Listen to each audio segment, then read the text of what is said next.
Kamusta mga ate, kuya, beshi? Si Chari po ito mula sa The Sun, Moon, Stars, PH Tarot. Ipapaalam ko lang po na ito po ay isang general read o pangkahalatang pagbabasa at maaring hindi lahat ay magtugma sa inyong sitwasyon. I-check din nyo ang inyong Moon, Rising at Venus sign. Baka doon mas tumugma ang read para sa inyo.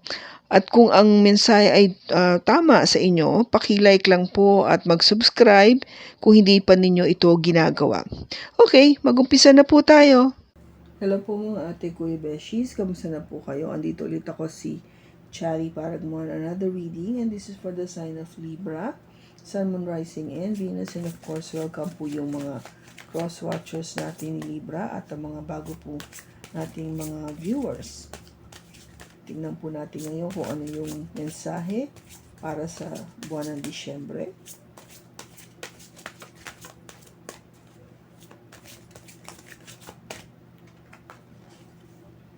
We have engagement. Your love life is ascending to a higher level of commitment. So, parang umasa po tayo na mayroong magiging engagement. So, may magpropose. May magpropose ng marriage sa'yo, Libra. That is good, no? Okay, tingnan natin sa tarot kung ano yung message na mapipick up natin.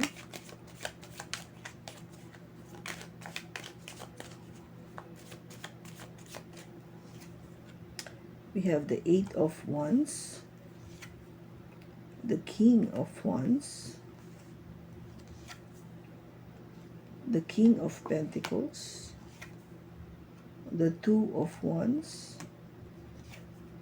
and the Five of Cups. Bottom is the Fool.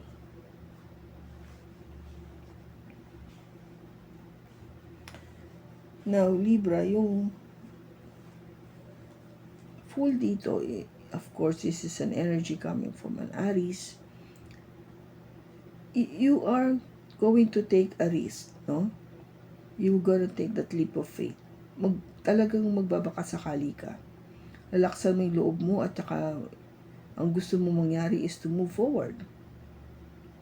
Talagang gagawin mo to. Na tipong paala na. Basta ito na yung gusto kong mangyari. So if it is something to do with engagement or proposal, talagang desidido ka na talagang gagawin to o mangyayari ito. Kasi yung idea na pumili pa ng ibang bagay o ibang options, kung gaba parang hindi mo na ngayon iniisip. I think you're more or less sure na alam mo na kung sino yung gusto mo or what you wanted in life. And that is in the lover, you already made a decision. No, gumawa ka na ng decision kung sino talaga yung gusto mo. Kaya yung option na to be choosing other things or somebody else, inalis mo na yon. Kaya nga, nangingibabaw ngayon itong energy mo ng being a fool na talagang you're gonna take that risk at pipiliin mo na yung person na gusto mo. So, kung gaba you're ready to make that another step sa relationship na to.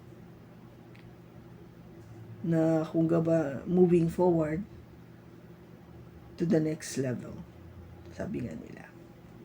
Now, kasi yung past, I think you already have been discussing about this. Napag-usapan nyo na ito mabuti. Maraming beses na.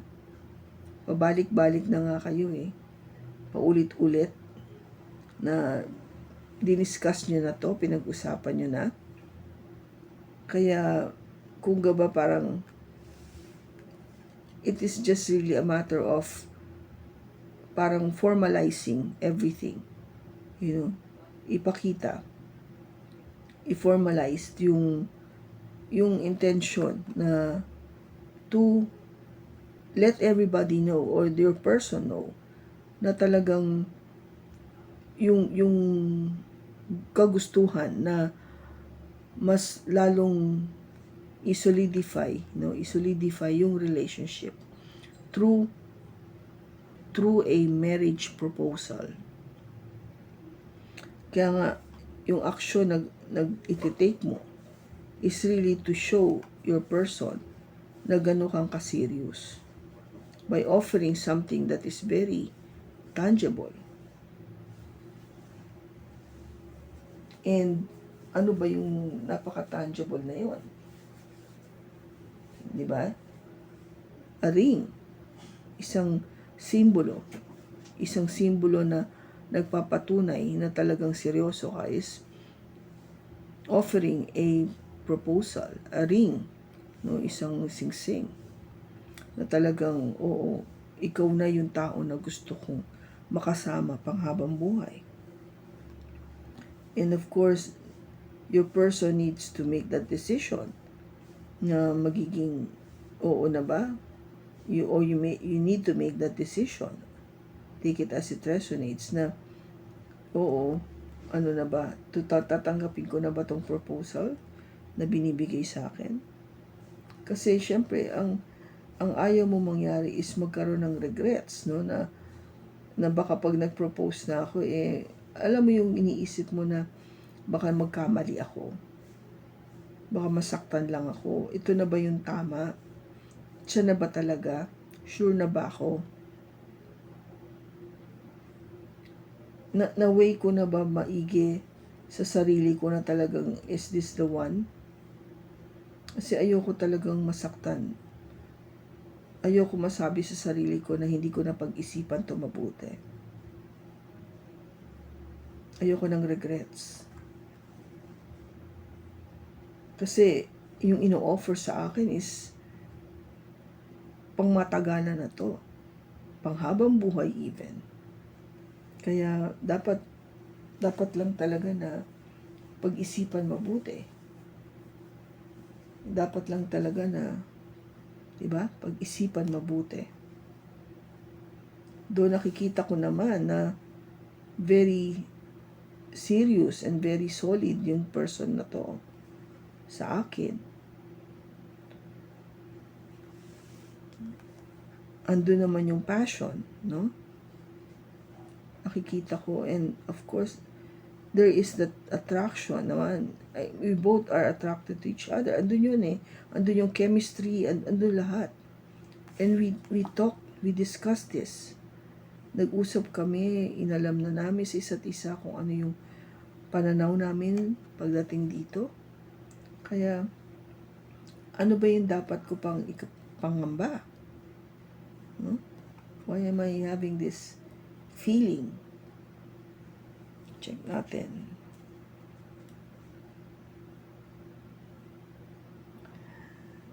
Bakit nandito yung King of Wands?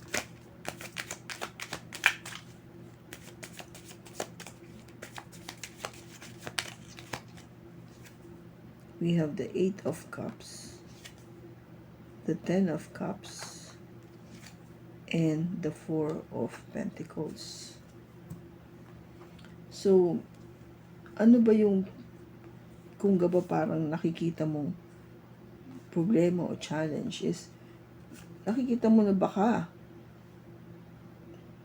umalis ito, baka iwanan ka. At pag nangyari yun, syempre, malulungkot ka, nakasalalay dito yung kaligayahan mo At pag ganun, hindi mo alam kung ano na ang susunod. Kasi kahit gusto ko itong tao na to, pero kung umalis naman, ano na, paano na? Paano ko siya maibabalik?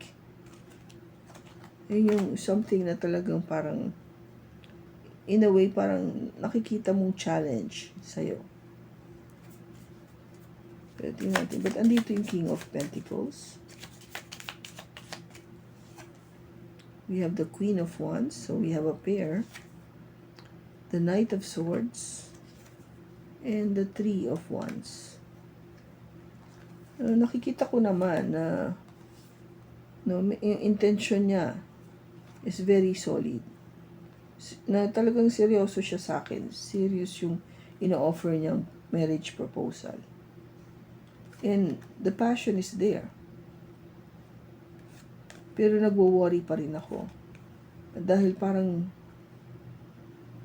as if I'm waiting for something na mas matindi na sign or parang pahiwatig sa akin ng universe na dapat ito na nga, this is the one.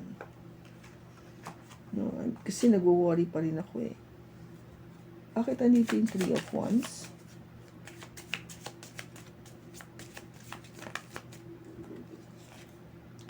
We have the 8 of Swords. So, yung iniintay mo rito is something na hindi mo talaga alam. No, you don't know what you're waiting for. Ano ba talaga? Kung ba magulo pa yung isipan mo eh.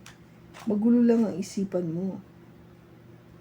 Meron ka iniintay pero hindi mo alam kung ano iniintay mo. You don't know. So, tingnan natin, bakit andito yung 5 of Cups? Bakit andito yung 5 of Cups? We have the 4 of Wands, the 7 of Pentacles, and the Knight of Swords.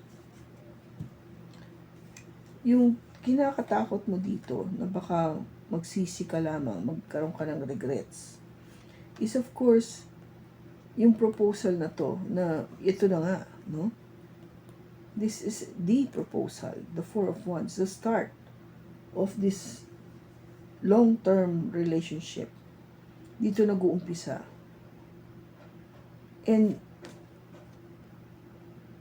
kung nag-intay ka man, no, if you've waited quite a long time para maabot nyo to, itong proposal na to, gusto mo na kasing madaliin eh. Maybe because you wanted it to happen right away. Kasi siguro nga dahil ano ka na eh, kung ba parang nainip ka na, ang tagal-tagal naman. Ito naman yung gusto ko na parang mag-propose siya. Kung ba you're waiting for this to happen dahil hindi pa niya ginagawa. Maybe that is what's bothering you. Alam mo seryoso, nag-usap na kayo, pero pakiramdam mo baka iiwan ka lang kasi hindi pa niya ginagawa yung proposal, no? Yung engagement na tinatawag natin. Kung ba hindi pa niya tinatanong yung big question sa'yo. Kaya kung ba gusto mo nang madaliin eh. Nanggigigil ka na parang, sige na, gawin mo na. Parang ganun yung nararamdaman ko sa'yo, Libra. But, you know, it will come sa right time. Andun yung intention niya eh. Andun yung intention niya. Andun yung intention na gawin, no? To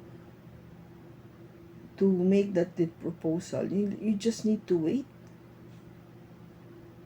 As if hindi ka na makapag-wait, but you have already waited. You just need to be patient.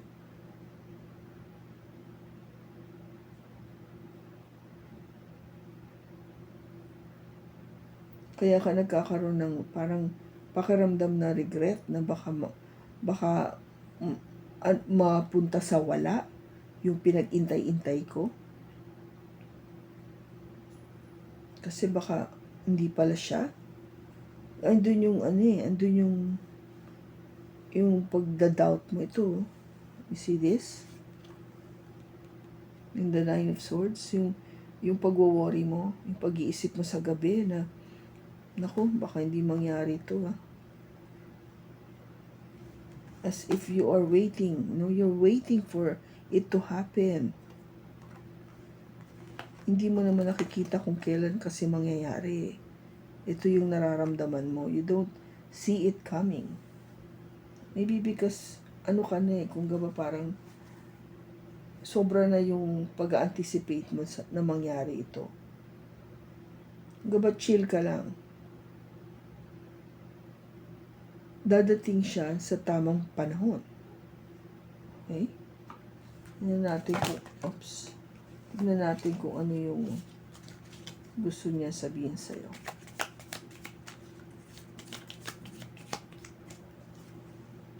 I lost myself for a little while. I knew exactly what I was doing. And I'm not available. So siguro, busy siya. No? Meron siyang ginagawa. Hindi pa siya, kaya nga sabi siya, it's not yet time. Hindi pa niya makuha exactly kung ano yung perfect timing. Kasi this is one important event sa inyong dalawa. Maybe your person wanted something really very special na gawin para sa'yo. Kaya, at the same time, I lost myself for a little while. Nang baka, alam mo yon, inaano rin niya yung sarili niya.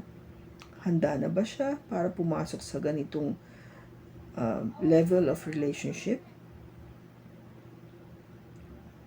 Kasi minsan, di ba, parang ayaw mong maging mapusok when it comes to